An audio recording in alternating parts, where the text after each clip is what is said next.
What is up, everybody, and welcome to FLW Videos. In today's episode, we'll be talking about the Equinox event in Pokemon Go, and of course establishing a guide.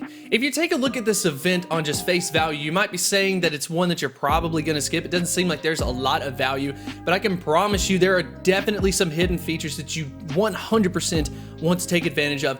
I'm super excited about it, so I think we should go ahead and jump into this. If you do enjoy it, make sure to hit that like button and subscribe. But in regards to this event, as far as the features are concerned, timing-wise, it will last until March 26th. The features of it are mostly focused on an increased spawn rate related to grass-type Pokemon, while simultaneously Lunatone and Solrock still a little bit of the spotlight because the shiny variant became available for these two Pokemon.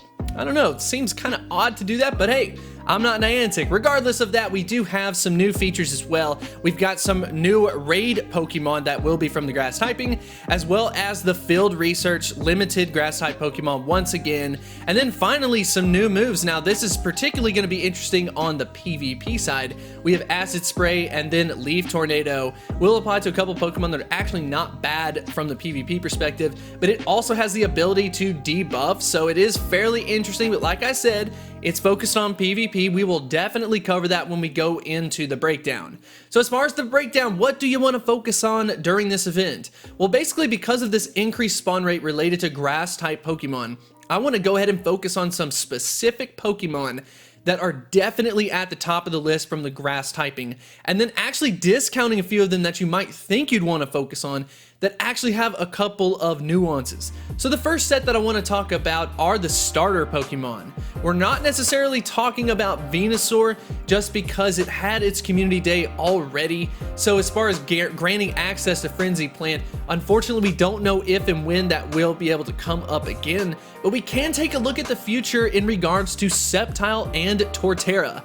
If we take a look at these two Pokemon, they are fairly decent from the grass typing, but what you can focus on is using this event to get the number of Pokemon that you have ready for Community Day.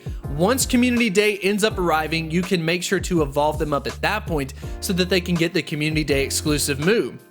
Just starting out in the first hour of the event, I ended up getting a Turtwig at level 35 that was like a 90+% IV, and some people would be real excited about this and go ahead and evolve it up, but you definitely want to make the veteran decision and hold these two Pokemon and wait for their Community Day move. That way you are ready to go, you've got a ton of ammunition.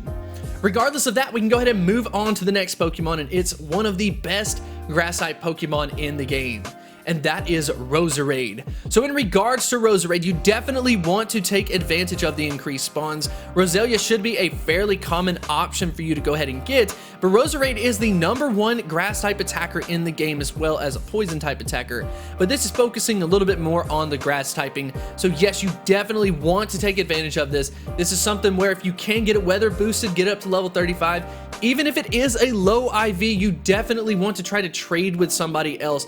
Roselia or Roserade are one of the best Pokemon that you want to focus on during this event, especially if you want to increase your grass type team. So we talked about a couple of the Pokemon that I'm personally very interested in. One other one that's kind of interesting from a different perspective is for PvP, and that is Victreebel. So Victreebel actually now has access to both of the new moves added in, Acid Spray and Leaf Tornado. I personally think that that is very interesting. Now, on the flip side in PvP, we haven't necessarily seen a tournament where Victreebel would be viable or even fit the typing, but it is possible that it could be added in the future, and this could end up being a solid option, especially since the moves do have kind of a unique perspective. But like I said before, there are several Pokemon that kind of fit this description. I thought that Victreebel was just a very unique one since it does have access to both of them, so something to definitely take a look out for.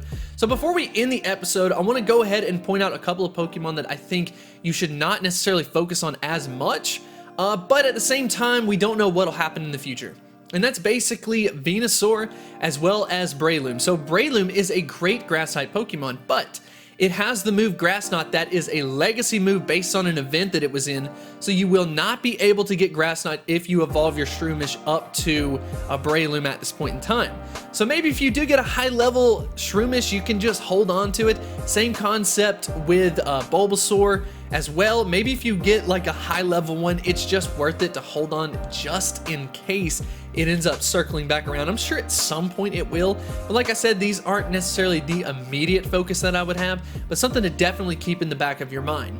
And then finally, the strategy of treating these events a little bit more like a community day and saying, okay, sometime throughout the week, maybe I'll get a weather boost. If I do, even if they are low IV, saving them to be able to trade with a friend or a partner that you've kind of like developed a relationship with in your community and just say, hey, I'm going to keep all of the high level grass type Pokemon maybe just on this list. If you want to go ahead and try to trade for them, maybe towards like the end of the event or just throughout the event if you want to. It doesn't cost a lot of Stardust. It'll be 100 Stardust to be able to do this.